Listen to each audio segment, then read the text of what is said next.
CNN.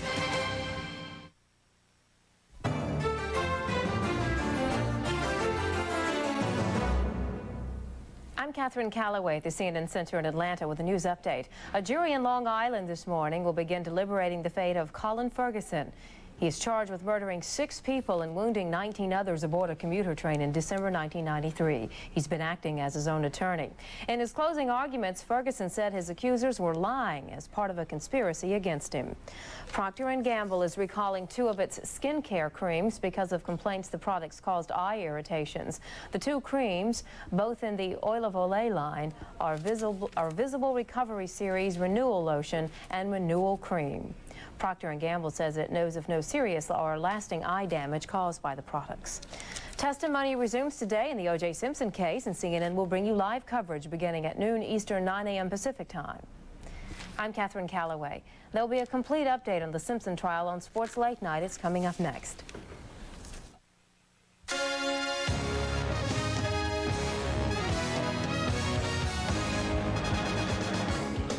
Coming up on CNN Sports Late Night, these are the old familiar signs that spring is near. Most of the faces are unfamiliar, but there are some that are very recognizable. Some of these guys are in better shape than my regulars usually come back in. It was a smooth night in the NBA. Clyde sports his new colors for the very first time. In the college game, the super sophomores go for 20. On ice, would the Whales solve Reggett or the Habs stop the Power Rangers? And the field is set for NASCAR's crown jewel. Late Night has something for everybody. Next.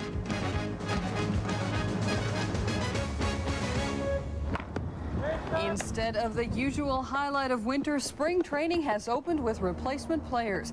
These are not the faces of Don Mattingly and Wade Boggs, and this was not the debut of Jack McDowell and Yankee pinstripes. This is the result of a 6-month-long strike. I guess we all should have seen it coming, right? And now it has. Hello again, everybody, and welcome to the show. I'm Nick Charles. And I'm Nancy Newman. Thank you very much for being here. And Nick, this is a spring training we won't want to remember, but will not be able to forget. Exactly, Nancy. The New York Yankees were the first team to hit the spring training field on Thursday. The Yankees didn't have a familiar face in uniform, but they had the same old boss, and he was in a talking mood. The Yankees were the first team to take the stage this spring, but it was their owner who grabbed the spotlight Thursday. George Steinbrenner made it clear the only realistic solution to the labor strife engulfing baseball is to get back to the bargaining table now. We can't even begin to do anything else till we get back to that bargaining table and stay there. And if they're tired, then get some replacements in there, whatever. Steinbrenner vowed to stay out of negotiations unless asked in. He said each side clearly distrusts the other, but suggested they both put antagonisms aside, streamline their negotiating teams, and make peace. And if the animosities are such that they got to change some faces at the table, both sides, then do that. But get that group down to 4 people on each side at most, maybe 3, where you can really get something done. We don't happen to be that far apart, I don't think. Steinbrenner's embarrassed for the fans that nothing's been settled in 7 months, but he has no choice but to play the hand he's dealt. You're my guys, this is my team, and we're going to do the best we can. And I think there'll be some exciting moments with this group, from what I've seen back there. I mean, some of these guys are in better shape than my regulars usually come back in. And but that is not the answer. We know it, and you're silly if you stand up and say that. The Yankees welcomed 27 pitchers and catchers. Fewer than half were replacement players, the rest low-level minor leaguers, all of whom are enjoying their moment in the sun, while the real major leaguers remain mired in a winter of discontent. Well, this sidebar to the story, while the boss was being interviewed, a fight broke out between reporters vying for his attention. Torn between, you know, wanting to... Hey, you guys. Come on, guys. Mr.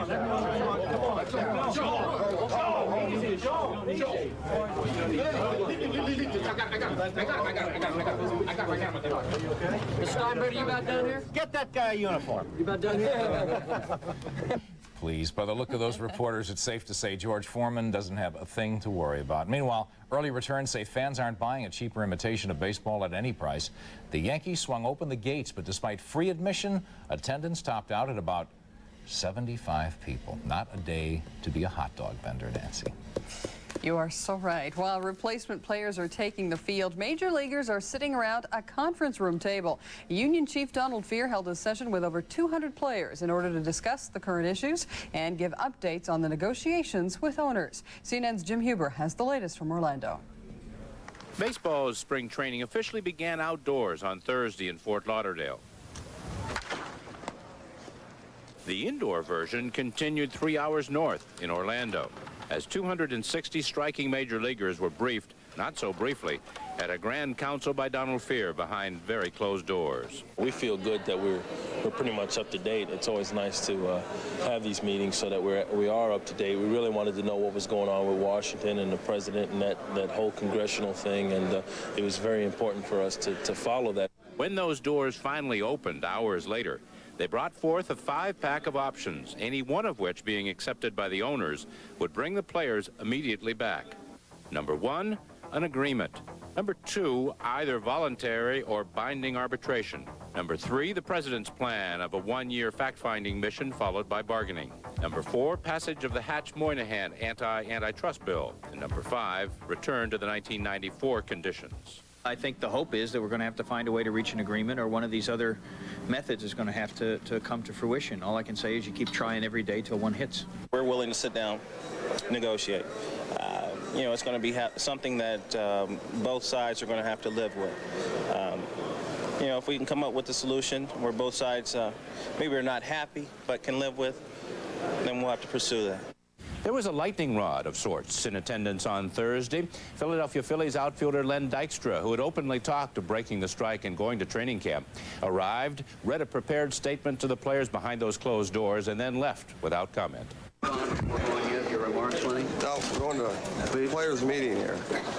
Some guys had some legitimate concerns because they misinterpreted some of the things he said, and maybe had fault with some of the other things he said. But again, he made his statement, and I mean, I feel pretty good about the Players Association after leaving this meeting. This scene plays out again on Saturday in Phoenix as more and more training camps open, this time pitching these thorny issues to the Cactus League. In Orlando, Jim Huber, CNN Sports.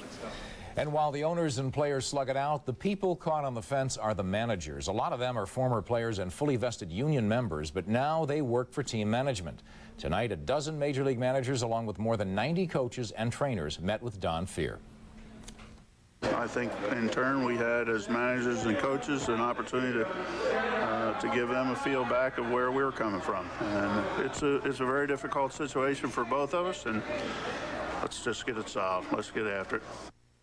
Well, Tigers manager Sparky Anderson, who's chasing John McGraw's mark for most victories behind Connie Mack, said he doesn't want the record tainted playing with strike breakers and is refusing as of now to say whether he'll manage a replacement team.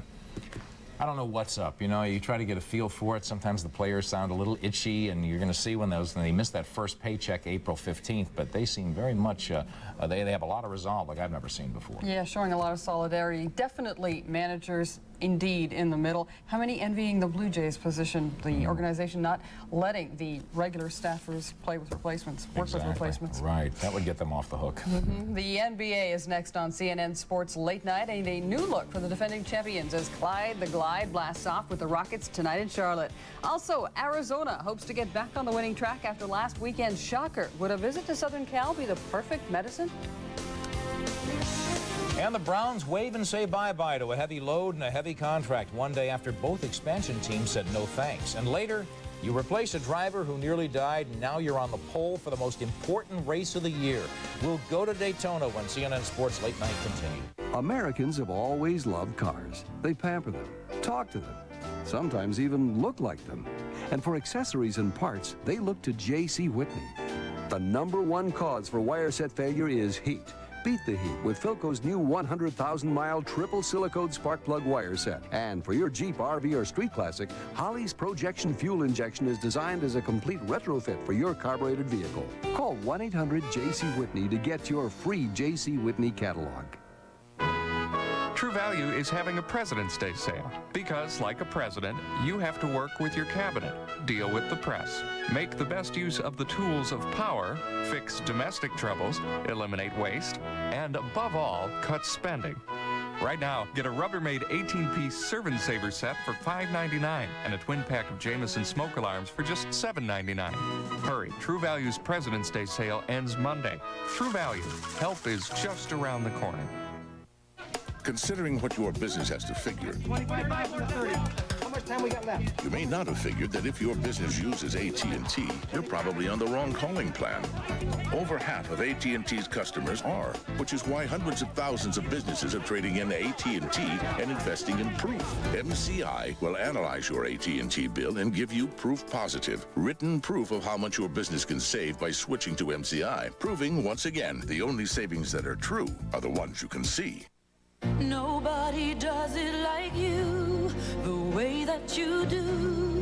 Hoover, nobody does it like you.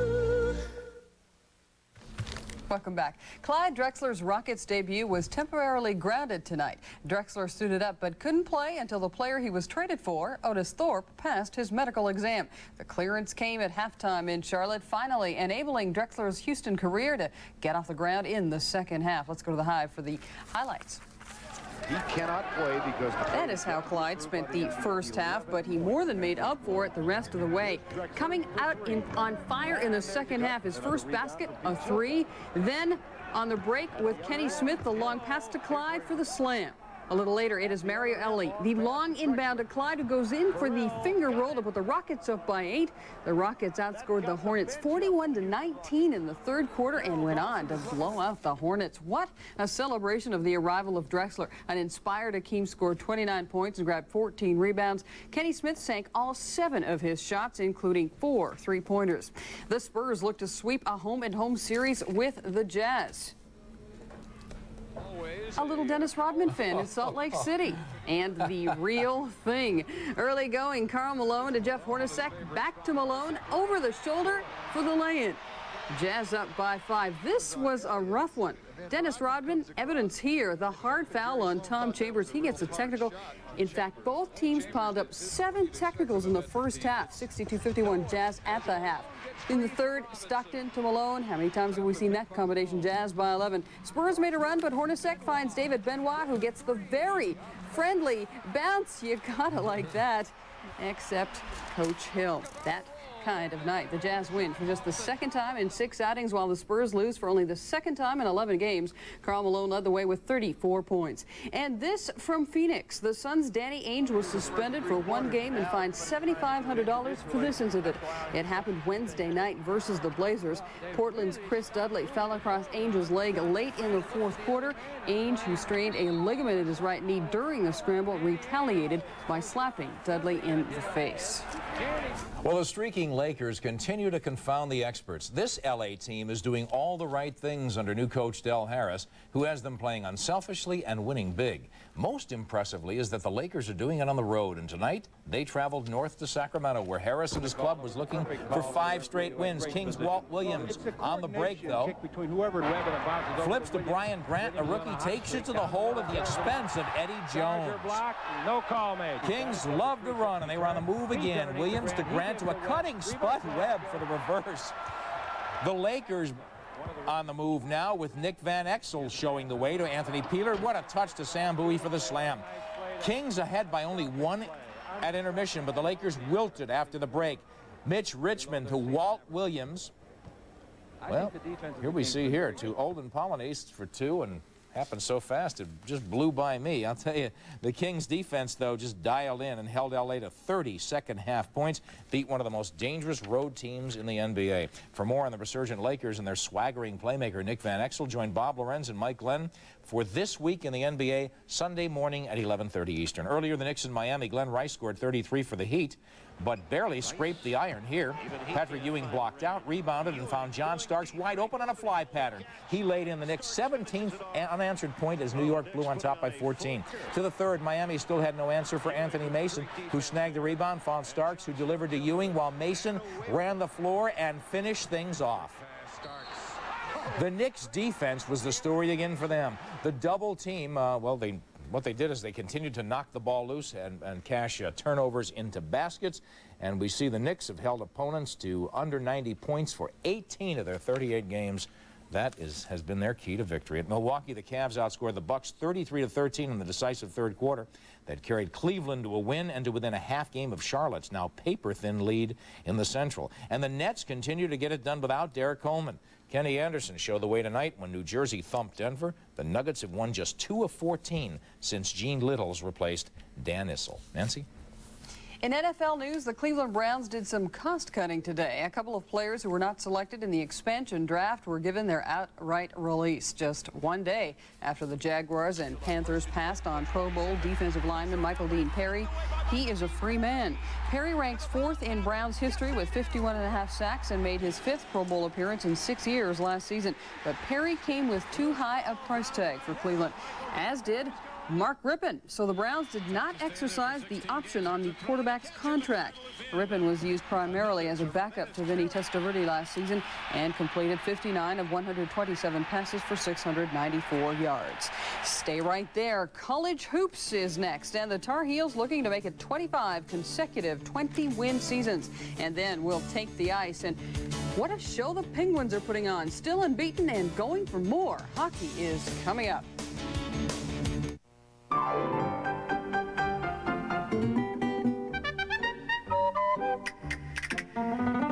The great masters.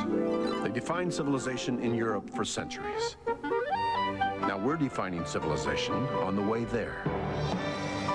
United Airlines' renowned international service to 15 cities all across Europe. Come fly the airline that's uniting the world. Come fly our friendly skies. Now you can enjoy the flavour Ireland is famous for, one freshly brewed cup at a time. With Folgers Irish Cream Gourmet Coffee Singles. Rich coffee with a smooth touch of Irish cream. Savour it. There's only one 30-minute show that can prepare you for a full weekend's worth of college basketball action. College Basketball Preview, Saturday morning, 11:30 Eastern on CNN. Who's Rick with? Arizona looking to get back on the winning track, paying visit to USC. The Stars were out. And to this one, first half action, Reggie Geary, he was the star of the night, nailing his 4th three of the half and gets fouled for the 4-point play. Later, watch Stace Bozeman go baseline, spin around in the air, and put in the miraculous shot. USC down 3. But Arizona just too much as Damon Stoudemire throws a sweet alley-oop to Ray Owes, who lays it in. Arizona 89-80. Reggie Geary was good 6 of 7 times from the field, including 5 three-pointers. Despite out-rebounding Arizona 38-35 and forcing 17 turnovers, USC suffers its 8th consecutive loss. Staying in the Pac-10, the conference-leading Bruins of UCLA playing host to Arizona State. UCLA went into this contest with a 12-game winning streak against the Sun Devils. The last time Arizona State beat the Bruins was in 1989. In Eugene, the Ducks never trailed in beating the short-handed Huskies for the 5th straight time. Freshman Mark Sanford poured in a career-high 27 in the losing effort. And in Hawaii, BYU comes to town with a half-game lead on Utah in the WAC. The Cougars are tied with Manhattan for most wins in Division I with 20. Well, time for a quick quiz now. What does North Carolina basketball have in common with the Miracle Mets, the first man on the moon, and Joe Namath's Super Bowl win? The answer, 1969, which was also the last time the Tar Heels failed to win at least 20 games. Why, Dean Smith was already a veteran coach that year, and he was on the Tar Heels bench again tonight in the Dean Dome when second-ranked Carolina went after Clemson and win number 20. This looks like a pick and roll, and it is. Jeff McGinnis finds Jerry Stackhouse in the air, and the Heels soon had the Tigers in a 33-14 hold at halftime. Clemson tried to attack the taller Tar Heels from outside, but it was one shot and out for the Tigers and a field day for Carolina's Rasheed Wallace inside. Meanwhile, Donald Williams was knocking down trays like bowling pins. Williams hit 6 of 9 beyond the arc, finished with 24, and the second-ranked Tar Heels put the hurt on Clemson, improved to a conference-best 10-2, and reached the 20-win mark for the 25th consecutive year. 5th-ranked UMass, coming off a rare loss at home, took it out on Duquesne. The Minutemen celebrated the return of center Marcus Camby, who came off the bench to score 11 in his first game back since injuring a hamstring 16 days ago. Some people are touting Maryland's main man in the middle as Player of the Year. Well, you can meet Joe Smith Saturday morning on CNN's College Basketball Preview when Tom Kirkland profiles a superstar. Then Sunday morning, join Paul Crane with special guest Bobby Cremens of Georgia Tech on College Coaches Corner. Nancy? The field for Sunday's season-opening Daytona 500 is set. The 50-lap twin 125s determine who is in and who is not in NASCAR's brightest jewel. It was a Monte Carlo sweep today at Daytona Beach, Florida. Sterling Marlin, the defending champ here, and Dale Earnhardt, who had already locked up a spot on the outside of the front row, leading the way. But it is Dale Jarrett, whose Ford Thunderbird was the fastest in the time trials last weekend, who will be on the pole. CNN's Mike Galanos has more on the upcoming Super Bowl of NASCAR. 193.494 miles per hour. Right now, he's on the Busch pole. It's great to come out of the box, win a pole, my first Winston Cup pole. And the guys, with everything that they've been through the last 2.5, 3 years, they could really use something good to happen to them. The Robert Yates Racing Team deserves some good fortune. In July of '93, their driver, Davey Allison, was killed in a helicopter crash. The team picked up the pieces, but tragedy would strike again August of last year. Ernie Irvan suffered near-fatal injuries when he crashed during a practice lap at the Michigan International Speedway. At the time of his crash, Ernie Irvan was giving Dale Earnhardt quite a run for the '94 Winston Cup title. And as '95 begins, the Robert Yates Racing Team hopes to win their first driving championship with Dale Jarrett. But as Jarrett takes over, he knows the Yates philosophy. The starter doesn't lose his job due to injury. I understood this was his race team. I wasn't coming in trying to take over. No matter what, you know, if I go out and win 15 races this year and win the championship, if Ernie's ready to drive, he's going to be back in this car in '96. Irvan is still a member of the Yates Racing Team as a consultant or go-between, giving a driver's point of view from inside the pit. We just have to keep an open mind, and we gotta keep everybody focused on the same thing. And the thing is winning races and getting points. And we had to get a backup quarterback, in a lot of ways, because the race team just can't just sit and wait for me to come back. Irvan hopes to be back on the track by July or August. Everything is healed from that crash except his left eye. That lingering injury causes double vision. I could probably come back tomorrow if I wanted to do it with one eye. My eyes should heal, and basically if it does, then the day it does, then I can come back and be the person I used to be. If Irvan is back for part of the '95 season, Yates Racing will field 2 cars. Then in '96, Irvan is in, Jarrett is out. Regardless, Jarrett feels his move to one of NASCAR's top teams will be a one-year ride to the top. I'm doing what's best for '95, and when it gets closer to '96, I'll worry about that. For now, the pole sitter will worry about holding that top spot for the Daytona 500. From the Daytona International Speedway, Mike Galanos, CNN Sports. What do you have to drink? Another box of purple stuff. Mom got me Sunny Delight. Oh, me too. Except mine's California style. California style? It's different from original Sunny D. Original and California style both come in a fun single-serve size with the same vitamins as Big Sunny D.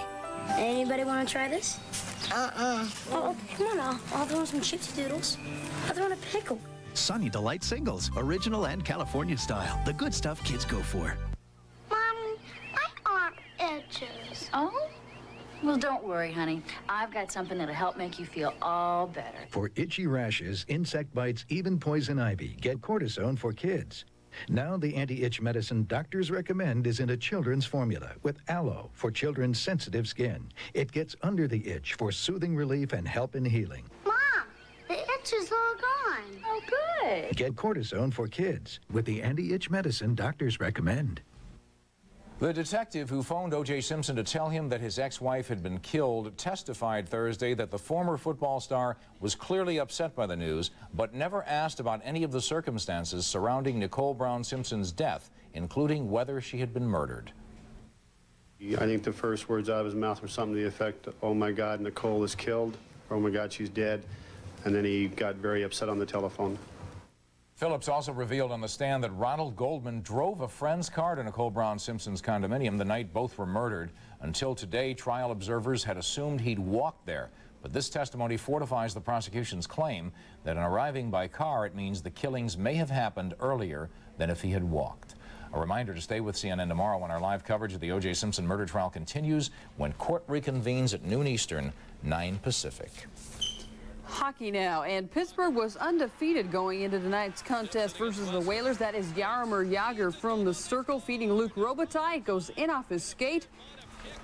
Protesting didn't work. It counted. It looked like he may have redirected it in. Still in the second, after Larry Murphy's goal made it 3-1, Robitaille from the circle flips it in for the hat trick. He would later add a power play goal for his fourth. And now the bizarre incident of the night. The referee measuring Yager's stick hand shows it to Glenn Wesley. It's illegal. Yager heads for the penalty box, but that was not nearly enough to stop the Pens from going on to the 5-2 win. The Penguins up their record to a league best 12-0-1. Now that ties the NHL mark for the third best start in history, 2 games shy of the Oilers' record 15-game unbeaten run in 1984-85. But could the sizzling Nordiques keep pace with Pittsburgh? The Nords were in Philly. Mark Crawford's got them playing. Rod Brind'Amour of the Flyers. The pass from Gilbert Dion fights off the defender and beats Stefan Fissette. 2-1 Nords. Third period, 3-1 Quebec. And Wendell Clark puts it out of reach, popping his 10th goal of the season. Right place, right time, in the slot. You go to the net. Nice assist by Joe Sakic. And Quebec has won 7 straight. 12 of the 13 games they play to remain 1 point behind Pittsburgh in that torrid division race. The Blackhawks came home after a marathon road session, salvaged a point, rallying behind goalie Jeff Hackett, who subbed for Eddie Belfair on a late goal to get a tie with the Flames. And the red-hot Power Rangers looking to keep on rolling over. The Habs picked this one up in the second. Kovalev touching to Peter Nedved. He centers to the wide-open Stefan Matteau. It's a goal. 2-1 Rangers. But in the third, the Rangers can't clear the puck. Brian Bellows to Benoit Brunet. He makes the great move. Look at Richter accidentally kick him in the head before scoring. Brunet did to tie the game at 2. Overtime decided nothing tonight. 33 saves for Mike Richter, 32 for his counterpart Tugnutt, making his first NHL start, his first start of this season. Messier's goal gave him 1,327 career points, moving him into sole possession of 9th place on the all-time NHL points list. Well, now our nightly feature, the play of the day, dedicated to Julio Iglesias, who's singing the blues since his pet cat vanished last week in Miami. Of all the cats he's loved before, good old Mousty was special. Mousty and Julio, this pod's for you. And we go back to the Meadowlands, and it's new enough building. You know, they don't have a lot of rats for mice to catch around there like they do at Boston Garden. But look at Chris Child take the rebound, dribble to midcourt, and throw in the long-range bomb. The Cavaliers against the Bucks. Not to be outdone, Cleveland's Terrell Brandon with a bomb of his own beyond the half-court mark. Wow, put those together. And that's the play of the day. Oh, my, that helps. Proof Positive Play of the Day, brought to you by MCI, the company that brings you Proof Positive. Considering what your business has to figure, 25 bucks for 30. How much time we got left? You may not have figured that if your business uses AT&T, you're probably on the wrong calling plan. Over half of AT&T's customers are, which is why hundreds of thousands of businesses are trading in AT&T and investing in Proof. MCI will analyze your AT&T bill and give you Proof Positive, written proof of how much your business can save by switching to MCI, proving once again the only savings that are true are the ones you can see. Americans have always loved cars. They pamper them, talk to them, sometimes even look like them. And for accessories and parts, they look to J.C. Whitney. Carol Leathergood's classic motorcycle jacket stands the test of time. It's fully lined and made in the USA. And for your Jeep, RV, or street classic, Holley's Projection Fuel Injection is designed as a complete retrofit for your carbureted vehicle. Call 1-800-JC-WHITNEY to get your free J.C. Whitney catalog.